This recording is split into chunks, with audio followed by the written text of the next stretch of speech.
Let's bring up next up on the stream, the last call of the day. We have Godwin. The last one.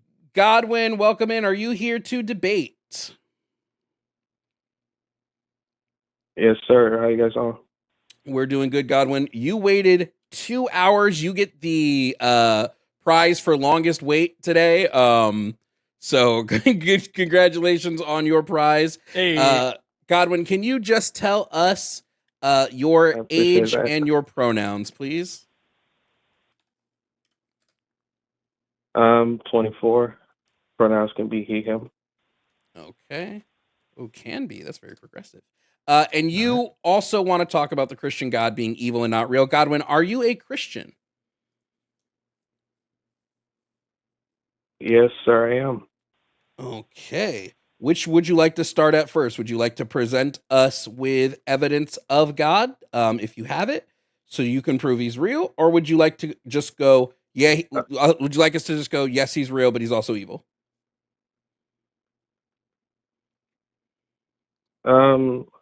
I believe God is just. The Christian God of the Bible is just, merciful, and loving. So I think I would like to hear you guys' side of why you believe or your supporting claims for the argument. Okay. You have been on the line. We're moving forward on the assumption that this God is real. Yeah.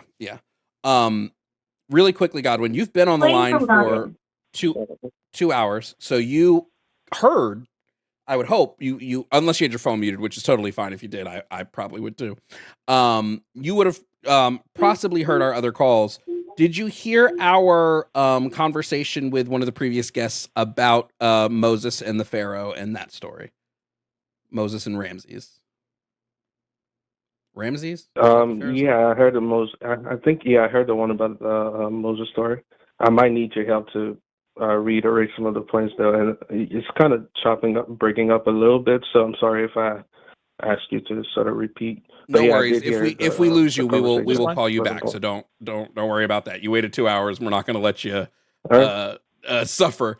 God came to Moses. God appeared to Moses as a burning bush. Mm-hmm. He told Moses, "Hey, you need to free the Israelites from slavery. What I want you to do is I want you to go talk to the Pharaoh." And Moses is like, "Oh, I'm the Pharaoh. I'm just gonna go ask the Pharaoh. Me and him were chill, right? Me and him, like we were tight as thieves. We were brothers. I'll go talk to him. He'll listen to me." And God's like, "Well, hold up a second, Moses. Wait a second. Pause. Chill. Hold up. I'm gonna harden the Pharaoh's heart first."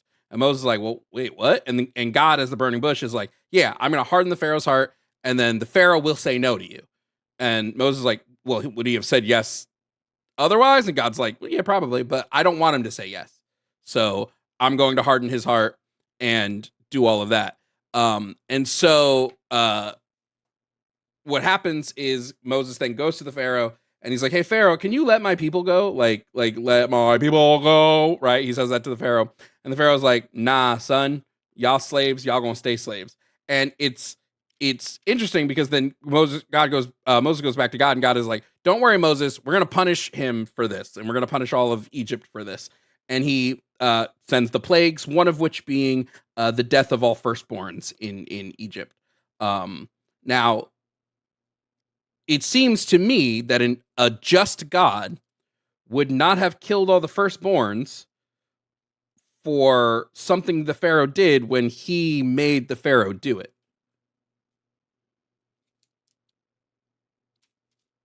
I'd argue that God did not make Pharaoh. He hardened his heart. Make the choice that he made, and Pharaoh would have let them go had God not hardened his heart. So there's okay, I hear you. There's other places in Exodus also where it says that Pharaoh hardened his heart, right? Yep. So the general interpretation of that text, or the general interpretation of that scenario, is God's foreknowledge and God's providence in action. So God knew that Pharaoh was going to make this decision. That's not what he says. That he was going to harden his. God specifically says, "I will harden Pharaoh's heart." Not Pharaoh's heart will harden. right? Not you will go to do this with Right, Pharaoh and his heart right. will already be hardened. No, it's I, as the Lord, am going to pre-harden his heart so he does not let you go. Right, Also, that's even true. if That's that in wasn't the Exodus chapter case, 4. How about Exodus killing a chapter bunch of 8 and verse children. 15? Look at Exodus chapter 8. Sure. Sorry, what was Right, that? right. Also, even if that wasn't the case, killing a bunch of children because of what hmm their political leaders do isn't justice. Okay, so Thank you, Boo. are we? Okay, so we're moving on from the God's hiding Pharaoh's heart. Well, no, the whole purpose is that you we can claim also God to be a just and all good God, but it seems weird that an all good God would punish a hmm bunch of children specifically, kill a bunch of innocent kids for an action that the Pharaoh only committed because God intervened and made the Pharaoh do it. Well, that's the thing though. God did not make the Pharaoh do it. Can you read the verse So for us? even if I'm trying to get across to you, Godwin, is even if we interpret it the way hmm you interpret it and say that the Pharaoh was just super evil and super bad and he just wanted slaves because he did, and so he hardened his own heart and he rebelled against God, why then is it necessary to give all the citizens boils and sores, to kill all their livestock, and then to slaughter their children so that the Pharaoh will change his mind? Why not punish the Pharaoh for having slaves? Why do you need to punish all these innocent people and kill their children in order to stop the Pharaoh from making a political decision? Again, so Is that the children of justice? Israel, so God refers to them as his firstborn, right? So we're trying to play this out. Let's play that. So God referred to them as his firstborn, and so okay, so they've kept God's firstborn in captivity for over 400 years. They've been killing his first children, or the children of Israel, for over 400 years. The Egyptians have been maltreating and doing all the same horrible things to the children of Israel for over 400 years until God steps in at this time.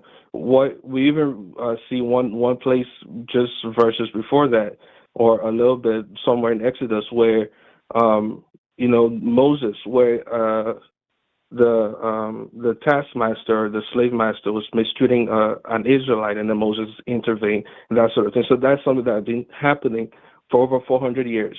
Many Israelites have died in slavery over 400 years. And so, well, okay, we're not taking that into account to compare the justice of God. I'm not saying if or when God does intervene and when he does decide that this act of taking the firstborn of the Egyptians, right, he's all knowing and he's all powerful. And so over the 400 years, what might have happened to the children of Israel could, because I'm not God, so I don't know the balance or what the justice is, but I know that he's just, so I know that his actions will not what's the word I'm looking for? His actions were not more than what was required for the situation in that sense. I don't know if that makes sense, right? Because again, it's the firstborn of God and then the firstborn of the Egyptians. And so when God steps in for his So just to firstborn, be clear, then it's a problem. But when the Egyptians, go ahead. I want to be clear. That was, what was that? 3 minutes, 4 minutes of all that, all leading up to the necessary statement, and that's why it was a good thing that he killed those babies. So, like, that's where we're getting to, is you are saying, here's all these bad things that happened for hundreds of years. That's why it's a good thing that God killed all those babies. Here's we can draw an analogy to the United States. The United States, we had slavery here. We enslaved black people. We killed their children. We literally fucking ate them. How many white people should now be killed? How many white children should be killed? How many babies should be murdered to make up for that and make it justice? Well, and here's the thing also, right? Here's the major problem with this. We're not going to answer that. We're not going to answer that because it's okay. Sorry, It's what was okay that? when God What kills was the question? children as No, go ahead. retribution, What was but the it's not question? okay when I do it, right? The question was, how many white children Mhm. should we kill in the United States in order to make up for slavery? None. Right. So None. That's the God answer. killing babies in Israel doesn't make up for the Israelites being Mhm. enslaved. Or sorry, in Egypt, pardon me. Doesn't make up for that, doesn't justify that, doesn't allow that to be better in any way. Them being enslaved doesn't mean God gets to now kill Israel or Egyptian children. That doesn't make any fucking sense. And that was your entire fucking argument there. I don't think that's justice. Certainly not So, morality. based on what? What's your definition of morality? By what standards are you inferring We can morality get to on that God? if you'd like. Understanding We who can God get to is. that if you'd like. Huh? We can get to that if you'd like. Sorry, I didn't get that. But You that's said not what? going to If you get like? you Yeah, go ahead. Godwin. We can get to that if you'd like. Mhm. I'd be happy to talk about my morality and my Right. justice and all those things, but it's not going to get you Right. out of the particular moral Mhm. bind that you are currently in, which is that you are saying it was a good thing and a justifiable and a moral thing for God to kill children in Egypt because their parents and their king kill Israelite children. These children died, so now God gets to kill those But children. That's not justice. but that's exactly where we're at, though. So you're inferring or you're applying to God what would be applied to us as His Yes, creation. we're telling So God that he should live so by his then own Right. moral standards. Yeah. So then do you disagree? Do Yeah, you think that it was a do good you thing to do you murder the do you think it was a good thing for God to murder those innocent children? I'll say it's not murder because He is creator. He can take a life, yes, but it's not murder if God takes a life. Okay, so just really quickly, if Do God you see showed that up how to murder applies to us? Godwin, hold on. If God showed up to you today and Yeah. was like, Godwin, I'm going to Mhm. give you a prophecy.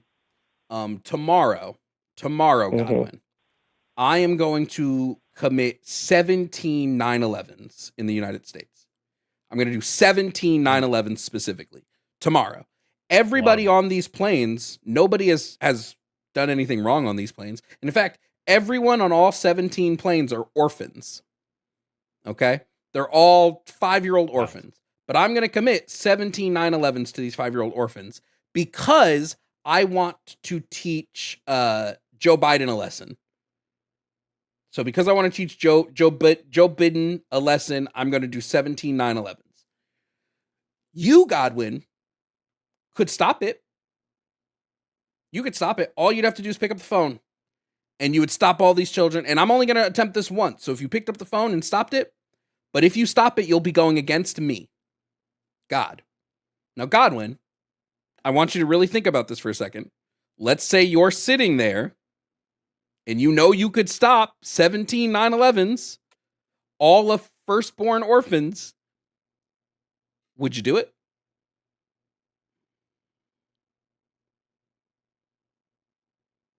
If I could do something, so that's a nice scenario. But imagine that's where Pharaoh was. That's exactly where He's not gonna Pharaoh was. answer He had the He's choice. not going to answer it. That is exactly where No, Pharaoh he was. had the option.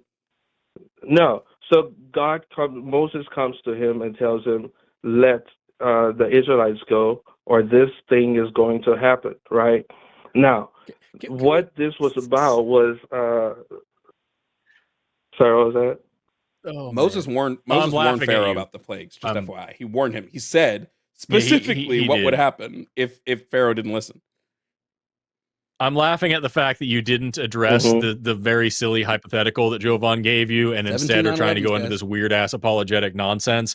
And I'm also laughing at the fact that like Yeah, this isn't even close to the only example of God being an immoral monster throughout the Bible. I was going to bring up another one after this and just see if maybe you think like we can all agree slavery is really bad. Do you think that putting the wrong incense in an incense burner is bad? Do you think pulling out is bad? Do you think working on a Saturday is bad? Because God's fucking thinks you should be murdered for those things too. We're going to go through examples of him doing those things and see if that was moral in those situations. But it appears that you can't even answer the question of whether or not you would stop 17 9/11s. Because if just God a reminder, does something, it's okay. Just a reminder, Moses warned Pharaoh that the 10th Mhm. plague, the death of the firstborns, would happen. He told him that it would happen.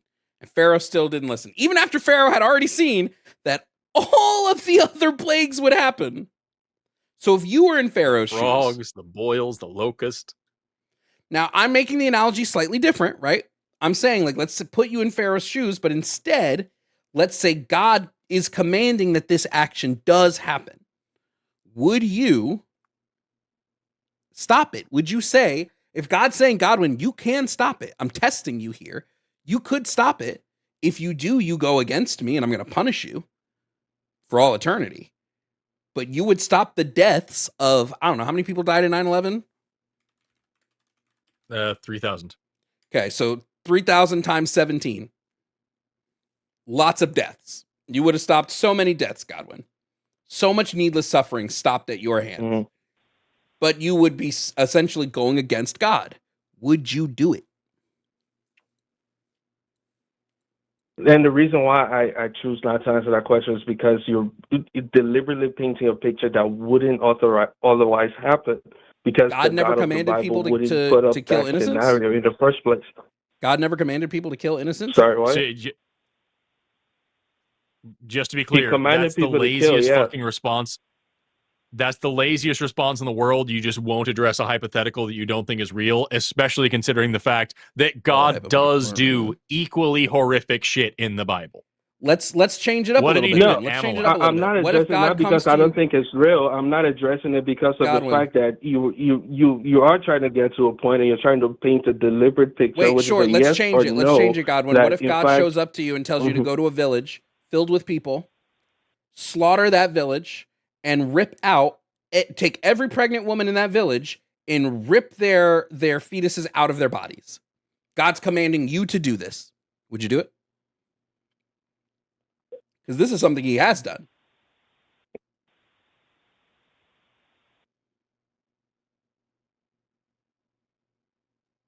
Sorry, what was that? I said this is something he has done. If he commanded you to go to a village No, and sorry. take he Mhm. commands you to go to a village, slaughter all the men in the village, take all the pregnant women and rip their fetuses out of their bodies. Would you do it?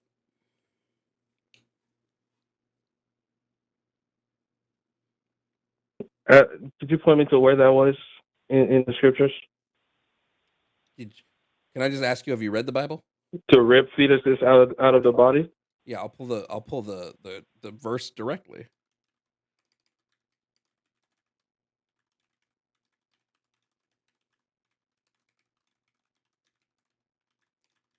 Give me a second. You hear about Hosea? Yeah, is that the verse? I don't remember. I remember Amalek. I don't remember the fetus part. I remember the equally gross shit about Amalek.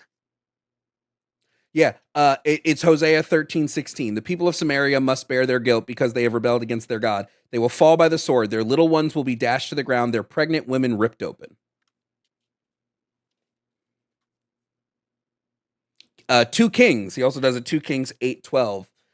You will set fire to their fortified places, kill their young men with a sword, dash their little children to the ground, and rip open their pregnant women. I look at Numbers 31:17, where he says, "Kill every male among the little ones. Kill every woman that has known a man. The women that have not known a man by lying with them, keep alive for yourself. So kill all the men, kill all the women, but keep the young virgin girls."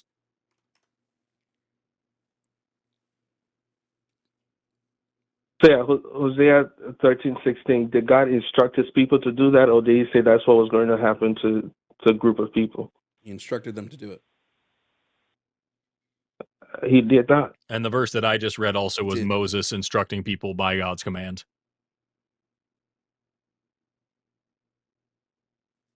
That was it Numbers? Numbers 31. Moses is speaking to the people. is Numbers 31, where Moses is speaking to the people, and he says, God commands. He's passing on God's commandments, and he says, kill all the men, kill all the women that have known a man by lying with them, but you can keep the virgins for yourself. We can also go into why Saul is no longer king. Saul was made king, and then God told him to go commit genocide and slaughter a whole village, and Saul thought that he should keep the oxen for himself because he thought they would be good spoils of war. And so God stripped him of his title of king, plagued him with demons for the rest of his life, and drove him insane, and appointed David so that David would go out and actually kill everybody that God told him to kill, without question. Time and time again throughout the Bible, and God commands wholesale slaughter. So here's the thing, and we can have further conversation around that if you would want to, but there's context to all of that. But what's the context? Who were the people? What is the context, Godwin, that makes it acceptable? Who are the people of? What is the context that makes it of okay? Where God says specifically, Godwin, what is the specific context where he says, kill all the men, kill all the women, kill infant and suckling, donkey and horse and cattle, and keep the virgins for yourself? Where God says, go kill the infants, kill everybody among them, every single one except the virgins. What is the context that makes that good? So for the major part of it, right? Actually, all of the people that were the surrounding nations of God's people at the time, during this time, these were people that were doing practices that were despicable, practices that were just utterly evil in a sense, right? The infants were doing that? So these are people that were doing... Sorry, no, hold on. That? Godwin, the infants were doing unspeakably evil practices? Because that's 1 Samuel 15. Thus say the Lord of hosts, I remember that which Amalek did to Israel, how he laid wait for them in the way and came up from Egypt. Now go and smite Amalek, utterly destroy all that they have, and spare them not. Slay both man and woman, infant and suckling, ox and sheep, camel and ass. God says, go kill their babies. Were those babies evil, Godwin?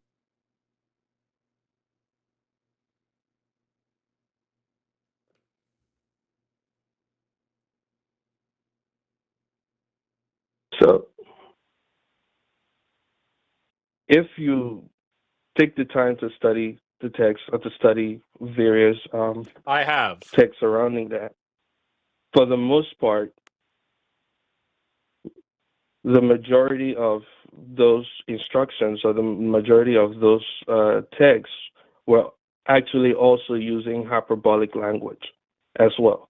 God doesn't use hyperbolic language because hyperbole would be considered a lie, and God does not lie, according to the Bible. No. So you're saying when God said, go slaughter their infants, he didn't really mean that. And that's why later on, because that's Saul we're talking about, he's speaking to Saul, and he tells Saul to go slaughter these infants. And then what does he do? He strips Saul of his titles and makes him not king anymore because he doesn't kill enough things. Because he kept the king of he was the king of the nation that he was sent to, and he kept the spoils. It is wild how terribly you can miss a point. I have never seen someone miss a point quite as crazily as you, Godwin. The point is, God, as Jovan asked you earlier, if God told you to go kill these innocent people and wipe them out, and you said, well, he wouldn't do that. Can you give me an example of doing it? Here it is. God said, go kill these people. And you said, well, they were doing bad things. God also told them to kill their babies. And now what you've got is, well, it's hyperbolic language. Okay, what about the flood? When God kills the babies for himself. You're telling me when he flooded the entire world and drowned everybody except for one family, there were no children in the world? No pregnant women? There were children in the world. But what was the purpose of the flood? Because God regretted making humans. That's what Why it did he says. regret making him? Why does it matter? It says What context? first makes of all, it how okay? does an all-knowing being regret anything? He should know what's going to happen, right? But that's beside the Yeah, point. It says here in that's Genesis more chapter so 6, the language that is being used. God regretted making man. It grieved him in his heart. And Mhm. so God said, I will destroy man, which I have created from the face of the earth, both man and beast and creeping thing and fowls of the air. It makes me sad that I have made them. It says, I repenteth me that I have made them in my version. And so he slaughters every single living thing that isn't some fish and one very incestuous family. That's what happens. So are you telling me that there is a context, Godwin, which makes it okay that these babies were so evil that they deserved to be drowned? And Godwin, someone did pay to move on, so this will be your final thoughts that you can drop it. Can now. it be the second to final? Because I have one more after this. Yeah, It's sure, really important. sure, Can it be second to final? Okay. So what was that? You said in what context would it be okay? To drown babies. Give me, because I brought up these evil things that God's doing, and you said that if you study the Bible, you'll see the context. So I want you to tell me, what is the exact context that makes it morally acceptable to drown babies? There was a corruption of the human race. And so The based on the babies too? things that had happened before, where he says the sons of God came down and they made it with, the daughters of man and all of these things. So there was a corruption of the human race that God was trying, that God intended to get rid of with the flood. So the babies weren't racially pure, and that's why. No, it's not about race, I think specific race, but I think humanity as a whole. And I know you're trying to paint a picture, right, but that's not what I said. I said no, I'm repeating what you just said. Corruption. The humans interbred with whatever, and now you've got impure babies with bad genes that need to be drowned, is what you're advocating for.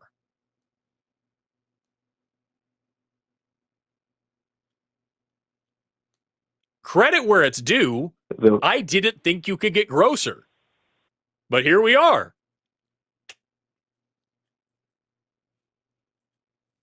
Last question from me. Is it possible for God to have created a world since he knows everything and he knows what's going to happen and he knows the future? Was it possible for God to have created a world where he didn't need to drown babies? Was that possible for him? That would be a world where you wouldn't have your free will. But here's the thing: you want the free will, but then at the same time, you're angry at God for giving the free will. So you think it's worth it? So then you think it's worth it? Well, okay, that's all we needed. Where we're at. Godwin, it's been real. It's been fun. I don't necessarily know that I'd say it's real fun. But yeah, thanks for calling in. Thanks for chatting with us. It was worth it to drown the babies so that Godwin can have free will. Then those babies weren't pure. That's what it's all about. We need pure babies here in the world. Gross. Fucking gross. Hey guys, thanks for watching this video. Please consider liking and subscribing for your daily dose of debates. I post new videos daily, so make sure to hit that notification button so you know when a new one drops. Also, shout out to my YouTube members. Membership starts at $2.99 and helps me to continue making content for all of you. Also, shout out to my Tier 4 members, Gib5500, Ovaltine, Sylvia Snow, Bamji, Kelsey K, Kelsey Dooley, Jake Gorshender, Marceline, Matthew Holloway, Kazim, Vampy, and Yemye. Thank you, members, for your support.